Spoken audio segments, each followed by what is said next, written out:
جب ہم کسی سے محبت کا اظہار کرنا چاہتے ہیں تو تحفہ دیتے ہیں.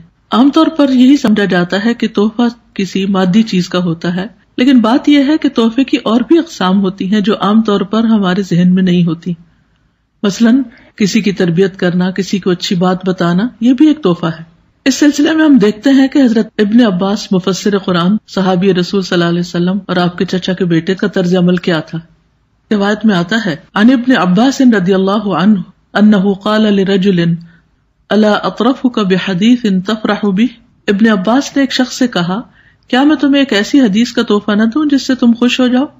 ابن عباس جس کو دے رہے ہیں اس کے بارے میں ان کو پتا ہوگا کہ یہ شخص علم کا حریص ہے، اسی لیے کہتے ہیں کیا میں تمہیں ایک ایسی حدیث کا تحفہ نہ دوں جس سے تم خوش ہو جاؤ؟ قال بلا، کہنے لگا کیوں نہیں، ضرور.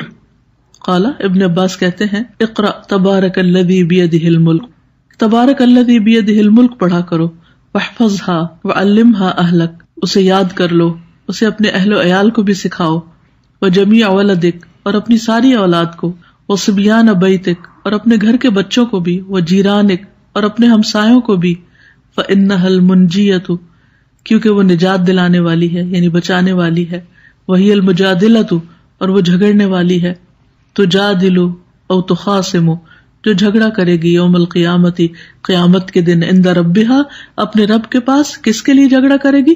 لقارئہا، اپنے پڑھنے والے کے لیے. تو میری طرف سے بھی آپ سب کے لیے یہ تحفہ ہے کہ آپ سب سورۃ الملک کو یاد بھی کریں، خود بھی پڑھیں اور گھر والوں کو بھی سکھائیں. آپ سب کے لیے دعائیں اور نیک تمنائیں. السلام علیکم ورحمۃ اللہ وبرکاتہ.